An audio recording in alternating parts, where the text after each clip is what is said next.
Okay, hello and welcome to the Human Restoration Project podcast. My name is Nick Covington and I'm the creative director here at HRP, and I'm a high school studies teacher here in Ankeny, Iowa, where I am broadcasting you from Ankeny High School. I'm also joined by our executive director, Chris McNutt. Before we get started, I do want to let you know that this podcast is brought to you by at least three of our supporters, Nadine Lay, Kenishiro Bernier, and Elliot Baer. Thank you all for your ongoing support. So today we're joined by doctors Jennifer Berkshire and Jack Schneider. Dr. Berkshire is a journalist and an educator who focuses on podcasting and labor organizing at Boston College and UMass Amherst, respectively. And Dr. Schneider is an education historian focused on reform and school accountability. They also co-host the wonderful Have You Heard podcast, which focuses on hot button issues in educational policy and current events. Both Chris and I would highly recommend checking it out if you aren't listening already. Thank you, Jennifer and Jack, for coming on here today. Thanks so much for having us. Of course. So our discussion today is going to cover a lot of ground, but really center on some key issues of education reform, the issue of innovation, labor rights and unions, and this issue of change. There's this odd dichotomy between progressive education and the assault on public education, a cognitive dissonance between the necessity for systemic reform, ensuring a free and accessible public education, and recognizing the need for organized labor as a path to a strong working class, that teacher unions are among the largest and most powerful in the country. Yet there's a narrative, real or not, that unions are resistant to the change that many progressive educators want. And of course, more recently, this idea that they have become the sole and major roadblock to full school reopenings in 2020. But before we dig into any of that, let's just talk about the idea of the book. The book, of course, is A Wolf at the Schoolhouse Door, The Dismantling of Public Education and the Future of School, out now as of November 2020 from the New Press. So before we dig into all of that, what motivated you two to team up and write this book on this topic at this particular moment in time? Well, before I launch us into that, I want to start with a shocking confession. Before, I had not actually heard of the Human Restoration Project. I didn't know about the great work you were doing. And now I feel like, the more I learn, the more interested I get. And I haven't told Jack this, but you guys are actually going to be featured in an upcoming podcast. And that's partly why I'm so excited about this conversation. The unique perspective that you guys bring is we're going to be able to sort of go back and forth about issues that really haven't come up in our other interviews. Mm-hmm. So the way that the book started, you mentioned that I'm a journalist and Jack and I do a podcast together. So part of what I love about the podcast is that I get to hit the road. And so I started going to Michigan and could really see that there was something going on there, that they were in the throes of really a 3-decade-long effort, largely led by a famous family that your listeners will be very familiar with. That would be the DeVos family. And that what you could see was that while everything was focused on these specific policy changes at the school level, often incremental policy changes, the overall thrust of all these changes was to weaken the structure of public education in the state. And really, I mean that at every level, whether we're talking about school funding, whether we're talking about, like a weird bill that would suddenly pop up that would make it illegal for school officials to publicize a bond measure. Things that like just an unending stream of these things. And so I would learn about these issues and write about them, but I would bring them back to Jack Schneider. And, we would sit down together to record a podcast, and I would call upon his knowledge of education history to help me understand what it was that I was seeing out in the rest of the world. And I think over the course of many podcast episodes and many conversations, we started to come to the shared understanding that what we were seeing was really different from reform efforts, previous reform efforts, especially the reform efforts that we've grown so used to in the Obama era. And Jack will talk a little bit more about that. But he was the one that came to me and said, I think we need to write a book about this. And I thought about it for about 30 seconds, and I agreed it was a good idea. So, Jack, is that an accurate depiction of what happened? Yeah, I think most accurate here are two phrases that you used. First, you said, that you haven't told me that there's an upcoming podcast planned with these guys, which is like a clue into our working relationship. It's like I show up in the studio sometimes and Jennifer springs on me that I should have read an entire book that I haven't. Well, I do the best that I can. And the other piece is that, Jennifer talked about hitting the road. And that's another characteristic of our partnership with each other is Jennifer loves to hit the road and I love to not hit the road. So I hit the books when Jennifer hits the road. And, I think the thing that we bring together is a combination of a kind of journalistic instinct for a good story and a kind of relentless inquisitiveness about what's going on right now, along with, an instinct to always fill in the backstory and to figure out what's the bigger picture of which this present story is a part. And what I started to realize across our podcasts together is that because of that partnership, we were both learning from each other and we were essentially like creating a story as we went along. We were creating the path as we walked and looking back on the trail that we had sort of blazed together, of course, with lots of help from, scholars and investigative journalists and teachers, careful observers. What I began to realize is that there was a real story there, right? That path was headed in a particular direction. For me, I think I initially was prompted into action, like so many people, by the 2016 election. And my thinking was Betsy DeVos is a vulnerability for the Trump administration, that the things that she was pushing were so clearly either unpopular or destined to be unpopular with ordinary Americans, that if we could tell that story really clearly, it felt like we could potentially make a difference in the 2020 election.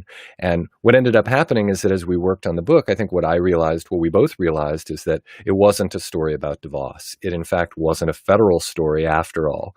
It was a story, as Jennifer just alluded to, about what's happening at the local level and the state level across the U.S. And as we connected the dots, we began to realize that it's not only a local and state issue rather than a federal one, but it's also an old one rather than a new one. So the effort to unmake public education really began to take shape in the wake of Barry Goldwater's defeat. In the wake of that, you see all kinds of conservative organizations being built, movements beginning to take shape, and really what we're seeing in DeVos's secretaryship is the tip of the iceberg emerging from above the water. Finally, this movement is powerful enough that it's beginning to become visible. Yeah, and I think it would be interesting to expand on that a little bit further and talk a little more about what it is what really literally is the wolf at the schoolhouse door. So in the introductory chapter of the book, you have a quote. It says, "The present assault on public education represents a fundamentally new threat driven by a new kind of pressure group. Put simply, the overarching vision entails unmasking public education as an institution." Could you lay out a little bit of what it means to unmake or unmask public education in this new vision for like school reform? Sure, maybe I'll kick this one off. I think the story that we tell is ultimately one that I think helps make sense of policy efforts that might otherwise seem unfocused and in some cases contradictory. What on earth do vouchers or neo-vouchers, as we refer to them in the book, have to do with virtual schools? What does that have to do with, a war on labor or with efforts to deregulate education? That these efforts can seem arbitrary. And what we began to realize is that there are really four tenets of belief among those who want to unmake public education. They are first a preference for private values over public, right? The belief that education is an individual good rather than a collective enterprise, something to get for yourself rather than something that we should all invest in because we all benefit from. Second is a deep and abiding faith in markets, that markets work and government doesn't. Third is a relentless drive to cut costs, and you can begin to see that some of these are overlapping, right? If you have a deep faith in markets, then, a part of your thinking there is that markets will, through competition, reduce costs. If you have a deep faith in the private over the public, then why would you favor expensive public efforts like public education, which has an annual price tag, if you combine local, state, and national spending on it, of $500 billion? And then the fourth pillar here is antagonism towards organized labor, which again relates to the effort to cut costs, right? Teacher salaries account for roughly 80% of costs in public education. Relates to faith in markets because, of course, teachers, when they are organized together, are a disruptive political force that counters the kind of free market activity that these folks would like to see shaping decision-making. And that collectively, these tenets of faith lead people who subscribe to them to believe that public education is something that we never should have done in the first place, and that we need to unmake as quickly as possible. So I think Jennifer can take that and run with it better than I can. I thought you did a really good job. I mean, you made a point earlier about how this isn't a new story, it's actually an old story. And in some ways, it's really fitting that Chris and Nick, that you're both coming to us tonight from the Midwest, because in many ways, this is a story about conservative Midwestern industrialists who get really mad after the New Deal. And what they're mad about is that they see that the pendulum shifts towards labor. Right? The industrialists in Michigan are furious about those auto workers who sit down and, basically like kick off the organized labor in this country. And so this story is full of these old industrialists with names like DeVos and Bradley in Wisconsin and Uline in Illinois, and names that aren't widely recognized outside of the Midwest. And so I think what can be hard for people to wrap their heads around is that a movement that's so focused on public education isn't ultimately about public education, that it's about weakening the collective. And so that's why it's so targeted at unions. Can you think about what unions do, right? That they're not only the vehicles by which teachers demand things like higher salary for themselves, but they also demand things like greater investment in schools, and worse yet, they demand things like a more generous safety net for everybody, right? And so, if you're somebody who thinks that business should really business should run the show, that the tax burden on the wealthiest should be as little as possible, that government should either get out of the way or tilt the scales in the direction of making the first two things happen.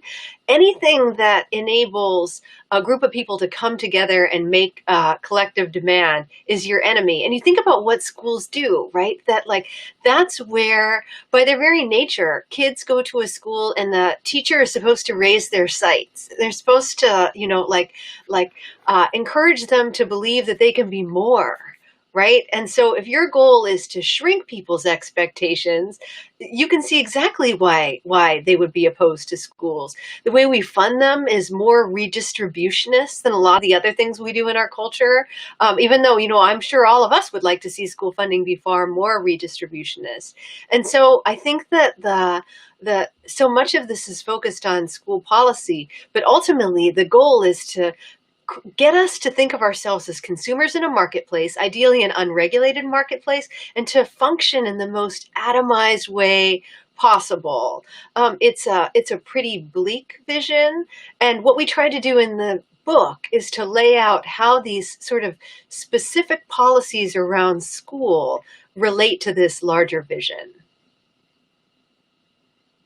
Yeah, it really is sort of it provides like the unified theory, to go back to what Jack was even saying there. Instead of seeing these as all sort of disparate parts or different attacks on sort of the same issue, it actually gives us a lens to understand the totality of it, and to go from what you were saying there to kind of see how the shift is from viewing public education as a public good and a public right that we all have to a free and accessible public education, as constituents or as citizens, to that perspective of us as customers, to be able to sort of pick and choose the educational package that is going to best fit our child in this case. So it really is that fracturing of the public good into all of these different consumerist parts, and kind of force us to pick and choose from the pieces. And one of the things that I found the most fascinating in the book, and if you go to our website and read the review of said book there, which I'm sure we'll put in the link to this, the one thing that I really grabbed onto as being maybe a prime example of this, even though they are legion, was like this issue that you framed as neo vouchers, because it was such a I don't know, ingenious or sort of infamous kind of way, I think, to work around the barriers that we've kept from having that public money flow, particularly to sectarian religious institutions, and just say, to heck with all of that. Like, this is a direct backdoor from those things. So, you described it in the book, or somebody described it, you quoted in the book, as a laundromat for tax dollars. And I think that's what got to me right away, is saying, hold up, what's this all about? So, I don't know if there's any, uninitiated folks in the chat or listening, but could either of you describe that idea of neo vouchers and the result of their proliferation in states like Arizona and Florida? Well, Jack should definitely kick this one off, because it starts with, of course, education history. Oh, Jennifer, you know me so well. If we flash back to the 19th century, what we can see is that a failed amendment to the Constitution led states, and it's a majority of states, to adopt what are referred to colloquially as baby amendments, named after James Blaine, the congressman who made this his big cause. He was actually considering a run for president, and I think this was a part of it. The Baby Blaine amendments, adopted in these state constitutions, forbid public dollars from flowing to sectarian institutions. Now, this is a major roadblock if you are a voucher proponent, right? If what you want is to give every kid in your state, or as many kids as possible, a voucher loaded with a per pupil expenditure on it to take to a private school, then you've got a problem, because 9% of kids who are in private schools are in sectarian schools. It's a huge percentage of private schools that are religiously affiliated. And the way around this is, as you said, pretty ingenious. So you don't send the dollars directly from Treasury to these private schools, in most cases religious schools. Instead, you let private donors give their money to scholarships for students who want to participate, and then you reimburse those donors. So for those following along at home, you would draw a box and you would write Walmart in it, and then you would have arrows labeled with dollars over those arrows. to a private school scholarship organization. Then you would have arrows with dollars flowing to individual students who would use those and then carry those dollars right on over to a private religious school. Now, where does Treasury come in? Coming in from a different angle, you would have dollars flowing to Walmart from the Treasury. So Treasury dollars never actually go to the private school, to the religious school. They reimburse the corporation, and it's usually corporations, that decided to exercise its faith in private education and vouchers by giving its money to these. And this is just money laundering. There's no other phrase that is as apt to describe it.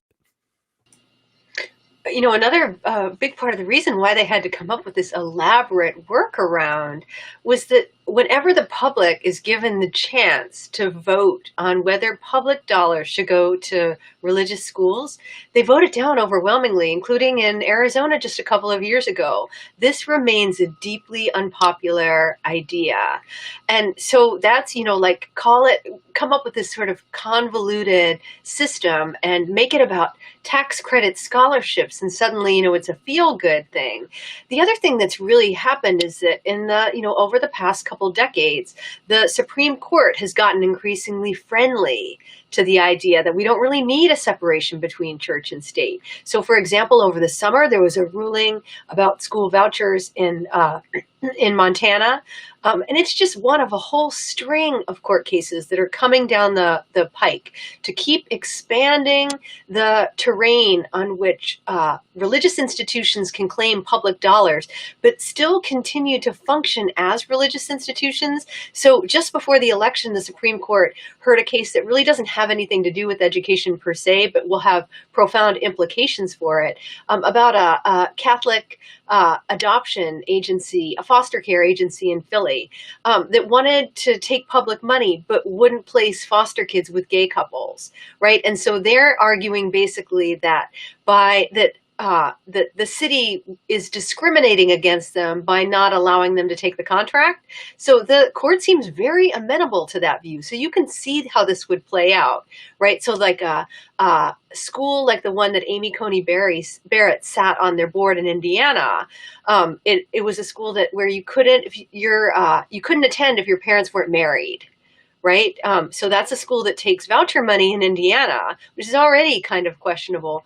But under this argument that the Supreme Court seems really amenable to, it would be discriminatory not to fund that school. Right. And so you see how it's this process of atomization. It's leading to a pretty bad place. And I think people really need to pay attention to these court rulings. And of course, it's not just the elevation of private interests over public interests, because you also strip away transparency and oversight here. So one of the examples in our book is out of Florida, where you've got schools blatantly discriminating against LGBTQ students, and there's nothing that you can do about that because you actually have no levers of control over these private organizations. Right. And it has an interesting build into the accountability piece as well, which is being brought up in the chat, like the weaponization of accountability and the ties between these like neoliberal corporate efforts to basically defund public schools and its connection to also setting the rules for standardized testing and high stakes standardized testing. And I wonder if you could speak to a little bit about basically how accountability has now become not a way to necessarily gauge what's going on and do better, but instead a way really to dismantle public institutions. We were just talking right before this, Jackie, you were saying, the private schools are still having school despite, the public schools are not. God, I'm going to say this backwards. I'm going to attempt to do that one more time. All right. The private school is still having school on a snow day because they don't want anyone to fall behind. But did it backwards again. This is why this podcast I is got it. I'll ever. help you out here. Yeah, you help me out. I can't My speak. daughter, who attends the local public school, got several emails, to me, to her mother, to her school account, and we got 2 phone calls reminding us that despite the fact that we're about to have a foot of snow dumped on us, nobody should believe that there is going to be a snow day because school is virtual and it will be happening. Meanwhile, private schools in the area, many of which are in person right now, do have the ability to move online, but they're telling families, you deserve a snow day. So, go on early into the winter vacation. And I think, what this speaks to is the way in which neoliberal reformers, centrist Democrats, have unwittingly played into the hands of conservatives who seek to unmake public schools. So, centrist Democrats like Cory Booker aren't trying to do away with public schools, but they have sort of naively cooperated with the hard right on efforts, whether they be these corporate style efforts to manage schools through performance management systems, testing and accountability being the one that we see in education, or to expose them to the market through charters. The idea here is that, what we can do is we can govern schools more effectively if we take this sort of top-down approach. Meanwhile, what you're doing is you're reducing the aims of school, you're narrowing the mission, you're alienating families and young people. I'll tell you, my daughter loved school until 3rd grade, which is the first year that they are tested, and then began asking questions about, why the emphasis on ELA and math over every other subject? What happened to art and music and social studies and science? And why are we focusing so much on MCAS, which is the name of our standardized test here in Massachusetts? So the narrowing of aims, the relentless negative rhetoric, the emphasis on choice and exit rather than on voice and democratic politics as a solution to any flaws we see, has made public schools really vulnerable to criticism and attack. And that's exactly what those who are intent on unmaking public schools, so at the federal level, most recently, it was Betsy DeVos. They love that because that's an opportunity to tell a story about how this system has failed and how there's a better alternative that involves simply empowering consumers' free market. I think the other thing that Betsy DeVos was really effective at is that she understood that parents really kind of hate that vision of accountability, right? So the Obama folks and Arnie Duncan really doubled down on this, really very narrow instrumentalist understanding of what a school is and what a school does. And so a school is a place that raises math and English test scores. And a good school is the school that does the best job of that. And it didn't really matter what kind of school it was, as long as those scores went up. And we were just going to take that vision and just keep extending it. So a good teacher was a teacher who was the best at raising math and English test scores, and a good teacher prep program could produce a teacher who could do that, etc. And Betsy DeVos understood that, this really does not resonate with parents, right? That there are all kinds of reasons that parents consider a school a good fit, right? And so her definition of a school that was failing was just a school that wasn't a good fit. Right. And I think that actually resonates with people far more than, value added or the kind of data dashboards that were being rolled out. So I think that we see this now with the school reopening fight around the country, that ironically in some of these very conservative areas where parents have pushed really hard to get their schools open, sometimes without masks, right? But their definition of what a school is so much broader than this kind of desiccated definition that we settled on during the Obama Duncan years, right? We hear lots of talk about socialization and mental health, about the whole like sort of range of the curriculum. We hear a lot about sports too, right? But you don't hear people saying, you've got to reopen the schools so that my kid can do better on her math and English standardized test.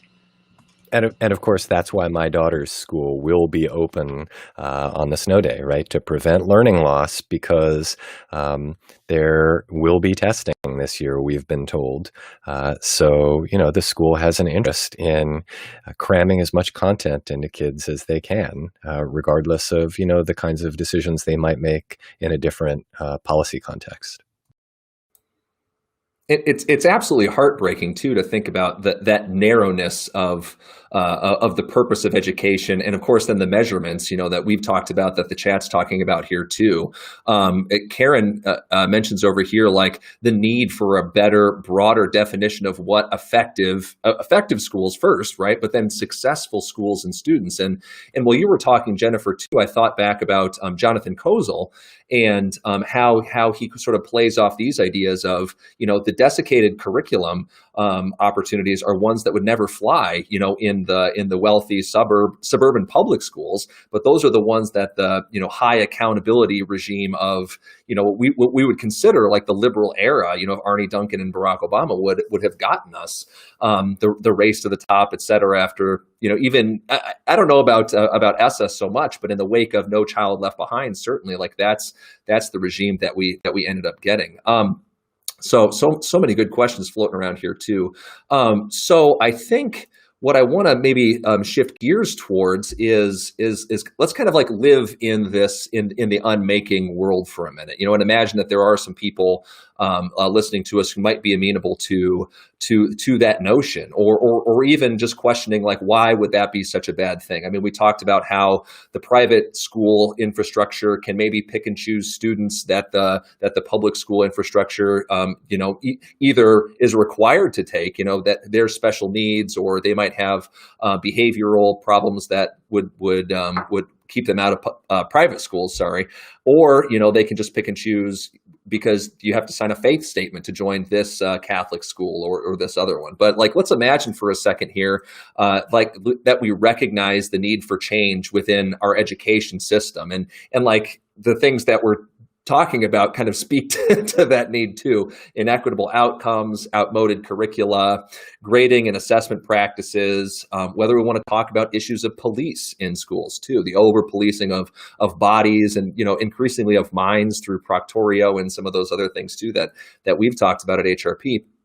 But for our listeners who might be amenable to these ideas of right libertarian reformers, vouchers, for-profit schools, mass privatization, et cetera, who look at those things and say that might not be a bad thing if we fully arrived at their vision, right, of educational utopia, right? If we lived in a DeVos utopian era here, what have we lost? With the loss of the public infrastructure, what has the cost been? Who are the winners and losers in that? I'm going to steal a story that I heard Jack tell, because we now spend so much time in various, in Zoom rooms, and now we're in a different kind of room. So we gave a draft of the manuscript to a colleague of his, and the working title originally was The Dismantlers. And his colleague read it, and he said, I don't know where I fit in this, because I'm a dismantler, right? I want to dismantle structures of oppression. I want to dismantle police in schools. I want to dismantle standardized testing. And, so we really thought about it. And we thought that, he's absolutely right, that our goal in writing this was not to say, status quo is fine, just leave it alone. Right? It was to say that yes, we absolutely need to dismantle what isn't working, and push for equity and all the things we want. But if you embrace an alternative that means treating education as an individual or private good, you lose the capacity to demand the dismantling of those structures that you want to change, right? And so, you'll hear a lot of people saying right now, just give the money to the parents, right? Like you're, for example, you're in Iowa, and that's a state where your Republicans picked up some seats in the most recent election. You're going to be hearing arguments like this in the coming session, and I think to a lot of people that seems kind of appealing. Well, if you just gave me the money, I could figure out what to do with it, right? But what they leave out of that is that there's so many other things that we expect a school to do. We in the US expect our schools to function essentially as our only safety net. So what happens to all of those things? And so I think, like that's what you really have to be focused on, is that the criticisms are being leveraged in a way to convince people to embrace a solution that makes the actual problems impossible to solve. And now I'm going to hand it over to Jack, because I feel like I did such a good job that he's not going to know what to say. That's right, Jennifer. I'm just chiming in to say I'm at a loss. But while I scramble to think of what to say, I'll add that what's lost here, and to pick up on what Jennifer is saying, right? So her argument, as she retells my story, is that our collective ability to improve public education, right, to be the dismantlers that my colleague Jim Nearing, a former teacher and school principal, a truly thoughtful educator who was a part of the Coalition for Essential Schools movement, led by Ted Sizer, so thinks of himself as a Sizer disciple, right? Our ability to collectively engage in the kind of work that he has spent his career engaged in withers if we don't have transparency, oversight, regulation, public governance, right? Not only that, but of course, then there's massive opportunity for fraud and abuse. So, I just have very little faith that suddenly our problems are going to be solved by taking the public education system and essentially dumping it over into the private sector. One of the points I often make to people is, sure, let's imagine that the entire public education system has become privatized, because many people, right, there's this halo of exclusivity around private schools, which largely has to do with the fact that they have a more affluent clientele, a whiter clientele in most cases, a native English-speaking clientele, fewer special education students. And of course, they turn people away. All of these things, right, and they charge money. These things make them seem like they're better. But of course, let's expand this system to scale and say, well, it's going to be all the kids, right? It's the 50 million kids who are in the public education system. And where are the teachers going to come from? Probably going to be the 3 million public educators who are out there. And what's the curriculum going to be?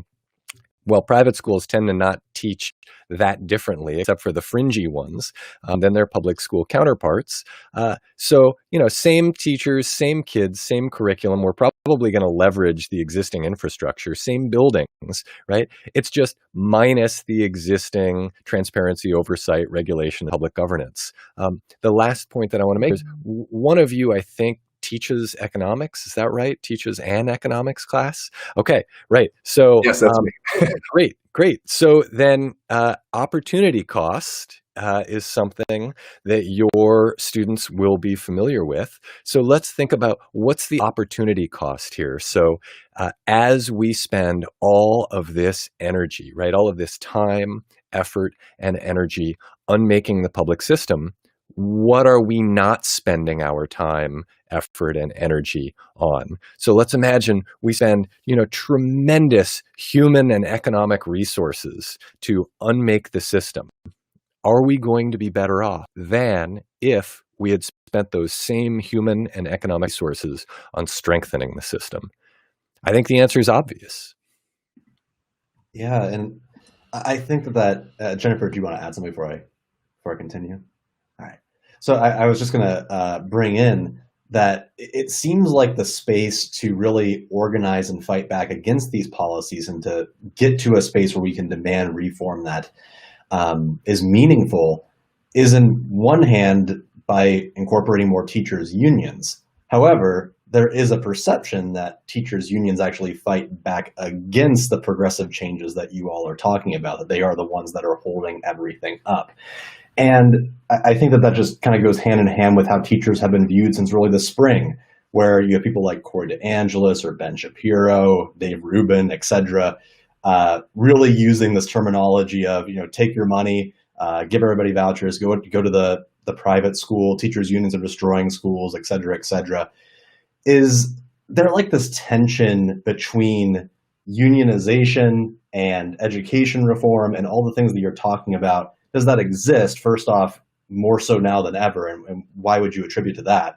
But also, would you advocate then for teachers being more prone to joining unions or advocate to start a union in order to get to the place that you would like them to be? I've been thinking about this question a lot because we're coming off of this period where you had this kind of, extraordinary coalition, a bipartisan coalition, where the Democrats were all about weakening teachers unions for the right reasons, right? That if you constrained their collective bargaining, got rid of things like last in, first out, you put in all these evaluation policies. So the idea was that students would be better off, right? That there would be achievement gains if you intervened in at this kind of policy level. So then you go across the partisan divide to the conservatives, and they had their eye, frankly, on a bigger prize, and that was to figure out how to constrain collective action and possibly even democracy. And so, you see state after state that implemented what are called right to work laws, and these are basically just laws that mean that, like, if you don't want to join a union, you can't be forced to pay for the benefits that you get through the union contract. And so basically they weaken unions, and they've had a measurable impact on their membership rates. There was a Supreme Court decision, but first we saw this happen at the state level. So we now have, 10 plus years of research on whether the policy interventions that I described, about things like hiring and evaluation, and, it's at best the most mixed of bags, right? We could take the sunniest perspective on it. And the best you could say that in certain cases you saw small gains, but where there's really no doubt is that what happened in these states that implemented these really sort of, harsh measures aimed at weakening unions, that if you look at what happened in states like Michigan and Iowa, they served their purpose, which is to make it harder to elect Democrats. Voter turnout dropped. It made it harder for people who come from the working class to run for office. And we have to leave the realm of education policy to see this. You have to go to political science, where they've been doing quite a nice job documenting this. And so on the one hand, the reason that teachers unions get a bad rap among Democrat reformers is because of their resistance to these policy interventions. But I think that the Democrats have been too slow to recognize that the Republicans and the conservatives have their eye on a bigger prize that is delivering measurable results for them. I would, echo everything that Jennifer said, and just add that with the particular example of school closures, I definitely am inconvenienced personally that my daughter is virtual, right? And she is inconvenienced. She goes to school on a computer in a closet, right? That's not what anybody wants. But what's the right thing for our society? I don't think that opening schools right now is something that we could necessarily do safely, given the fact that, bars and restaurants have been open. Look at spiking numbers across every single state, right? I would love to live in a world where I could take a firm stand and say schools should be open. But I think if I lived in that world, then the unions would also have taken a different position on school closures. And I think one of the reasons that teachers' unions have gotten a bad rap over the past couple decades is that They are a collectivist enterprise making decisions about what is good for the whole. Now, certainly one can level a criticism about teachers' unions, particularly in the 70s and 80s, maybe 90s, being, a little bit less focused on what's good for kids and their families. But right now, we live in a period when teachers' unions have become one of the strongest advocacy groups for young people, particularly racially minoritized young people, low-income young people, and their families, through a strategy commonly referred to as bargaining for the common good.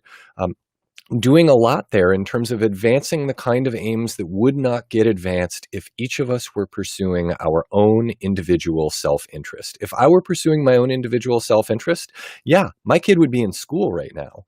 And I'm not sure that's good for all of us. I hate to say it.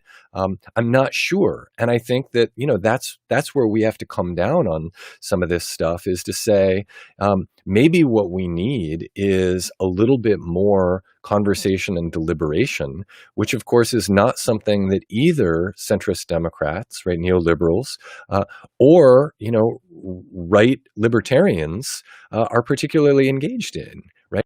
What they want is for people like teachers to be quiet and follow orders. I'm not sure that's good for education, and I'm not sure that that's good for kids. I would just add one more little piece to that. I wish that the unions had done a better job of making the case about their own safety concerns in a kind of a broader pitch for, that everyone should have the right to a safe workplace, right? Because they made the argument in a narrow way, it comes across as self-interested, and then it opens the door to what Chris was talking about. And so you'll often, you'll hear people, I see people tweeting stories all day long about Europe. Look at Europe. They've opened their schools. And what they completely miss is that the reason that Europe is able to keep its schools open is that it has this unbelievable social safety net thanks to the strength of its unions, right? So they're closing everything else, paying workers 90% of their wages, including freelancers, to stay home, making sure that their economy is able to reopen when the pandemic is finally over. And so to make the case here that somehow we would be better off without unions seems just, like extraordinarily kind of dumb. Well, and one last note that I thought of in listening to Jennifer is that, of course, in the American context, so much of public perception of teachers' unions is shaped by the fact that people are exploited in the United States in the workplace more than they have been in 100 years, right? I think where a lot of people are coming from, well, I didn't have that right. I didn't have the ability to say that. And I think the response is not to say, well, shame on the teachers. I think the response is to say, actually, what do we need to do to make sure that everybody labors in safe conditions, that everybody has a kind of voice in the way that their work is shaped and managed and controlled, that everybody is adequately compensated for their work.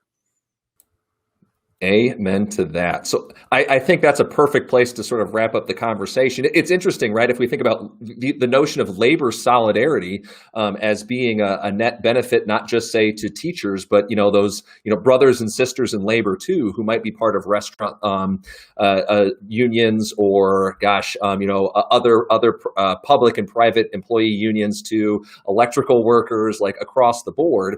And then imagine the attacks over the last since the Goldwater era or since the 80s on those groups. And then imagine that replicating itself now in public education to say, we're going to take that educational solidarity away and continue to fracture those things out too. And let's take the wage gains or the wealth gap for the last 30 years, but then apply that to education as well. It's really difficult to imagine that replicating that formula in education would leave us in a better place than than it did for labor over the last 3 decades too. So yeah, I think the answer overall, right, is more democracy rather than less. And also interesting to think about, right, attacks on those democratic institutions are not just a delegitimization of democracy, but also wanting to put barriers in front of the democratic process. So here, at the same time that we want to remove the democratic accountability, we want to make it more difficult to have democratic accountability to elected officials and to, your boss or to your working conditions and all of these other things. So yeah, I am definitely cool if the message at the end of this is solidarity and democracy in the workplace. Is there anything that we had missed that you think we should talk about here at the end before we do a plug and start to wrap things up, Jennifer and Jack? No, I think we really conveyed a sense of what the book is about and why we're worried, but also that just because you're sounding an alarm does not mean you're also saying that everything is great. Yeah, and I'll offer the yin to Jennifer's yang there and say that, this is a dark picture that we paint in the book, and that we do so in order to try to spur action, right? That there are things we can all be doing as, family members of kids in public schools, as educators, as community members, as voters. You may have people listening who are school board members or who are locally elected officials, right? There's work that we can all be engaged in, but at the end of the day, I think the most important work is actually engaging in conversations that challenge the kinds of assumptions that are so problematic and that undermine the aim of excellent and equitable education for all young people, right? So when people sort of just say, as if it is an unquestionable truth, that the public schools are no good, or if people talk about the fact that teachers are self-interested, I think that these are things that can be met with pointed, polite questions. Because as soon as people are questioned on this stuff, how do you know that the schools are no good? Tell me about the 98,000 public schools in the United States that your kid doesn't go to, right? I think that's where there's opportunity for growth, right? When we help people realize that a lot of the things that we take for granted, we actually need to begin asking questions about. Amazing. So, well, thank you both very much for this. A reminder, the book is A Wolf at the Schoolhouse Door. The podcast is Have You Heard Podcast, which kind of feels a little bit like a little who's on first in terms of recommending that to people sometimes. And of course, you can read the review that I wrote for the book on our website, humanrestorationproject.org. Remember to subscribe to this wherever you're watching on YouTube or Facebook or Twitch, and follow us at HumResPro. Of course, thank you, Jennifer and Jack, for joining us here today. Do you want to plug a Twitter handle, or for the podcast, or for yourselves along the way too? You can find out more. You can subscribe to the podcast anywhere, basically, that you get podcasts now. And we also have a blog, haveyouheardblog.com. And my Twitter handle is B is for Berkshire. I'm edu_historian, and the show's Twitter handle is @HaveYouHeardPod. All right. Well, thank you again so much for joining us. Thanks for following along in the chat and having a conversation over there. And stay safe in the old winter weather that you're going to be getting on the East Coast here in just kind of T-. So, yeah, thank you very much, guys, and have a good rest of the night.